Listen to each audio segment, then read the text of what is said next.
theRuinontheRock.org. Secresy, or The Ruin on the Rock, by Eliza Fenwick, Volume 3, Letter 7, from Lord Filmar to Sir Walter Boyer. To the last hour I have lingered here, sometimes in hope, sometimes in fear, still bold in plan, but irresolute in attempt. And now, when the sun of my success begins to beam upon me, now must I come to London to sign deeds to my shame, and to pay money for my folly. Yet, Walter, though I must come to London, hither I mean to return again, for, as I told you before, the sun of my success begins to shine. Know, dear knight, that things are all en train. We are in great alarm, great inquietude, and considerable trepidation. But as you may not be perfectly able of yourself to reconcile these assertions, be patient while I lend you my assistance. Yesterday, being about to quit the country today, I thought proper to pay a visit of duty to my uncle elect. My footman rode up and sounded the bell of approach. Roar, said the shaggy Cerberus on the other side of the moat, while the leaden-headed porter, crawling out of his den, bawled out for our business. My Lord Filmar to visit Mr. Valmont, answered George. The porter walked away.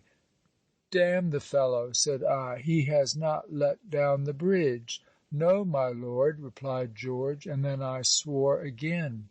In a quarter of an hour, or something less, the porter came back. Mr. Valmont's compliments to Lord Filmar, and he is engaged. Now, Walter, as you dote on discoveries, tell me, what does your algebraic head make out of this? That he? No, indeed, Walter, then he? Nor that neither, Walter. Now I discovered it in an instant. Keen-eyed, cool, and penetrating, I saw at once that Mr. Valmont did not choose to see me.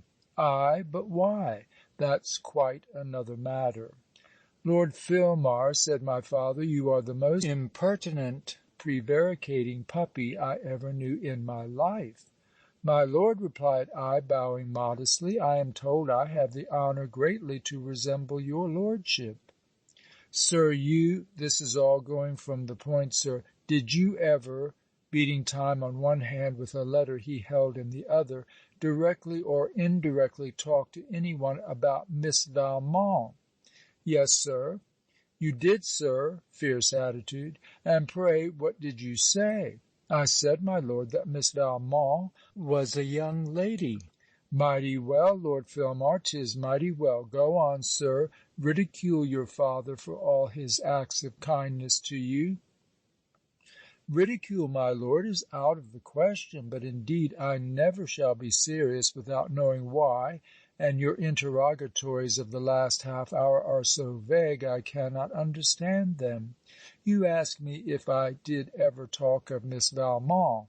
As a young man naturally talks of a young woman, so may I have talked of Miss Valmont. The other day, for instance, I was riding with Miss Monckton. I should like of all things, said she, to see the wild girl of the castle. Twice I have visited there with my mother, but Valmont won't suffer her to be introduced. The Earl, replied I, declares she is handsome, and I too should be charmed to see her. Perhaps, my lord, I may have made a score such speeches, and if they are anything to the purpose, I will endeavour to recollect them in form and circumstance. Let me see. Last Friday se'night. Pshaw! cried the Earl, they are nothing to my purpose. Why then, will you be pleased, my lord, to tell me what is? A pause succeeded, during which he appeared to seek instruction from the contents of the letter in his hand. If there is anything in that letter, my lord, said I, stretching out my hand to receive it, which relates to me, suffer me to read it. Then I can answer straight forward to the charge. It was not enough simply to refuse Walter. The Earl crammed the letter into his pocket. Hem, said the Earl. Before we came to Sir Gilbert's, I remember, Lord Filmar, you thought fit to wind and pry into the state of Miss Valmont's fortune.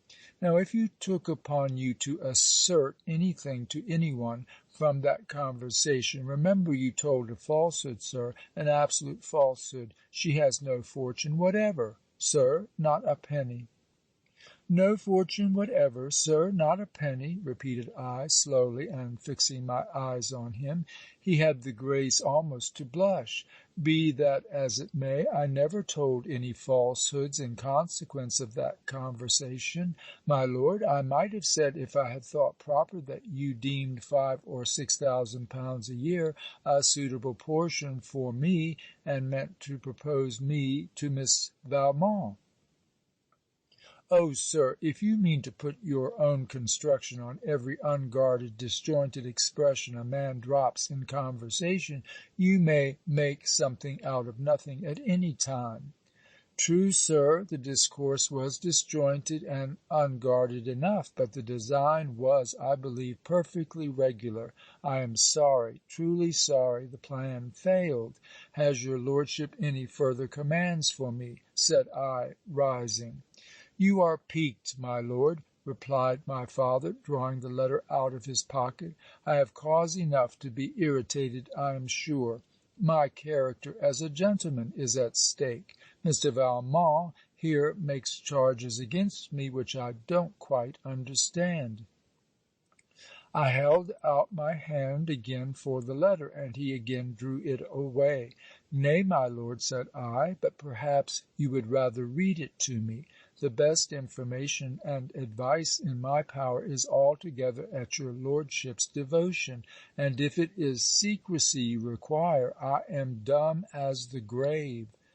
The Earl looked somewhat doubtful. At length he suffered me to take the letter.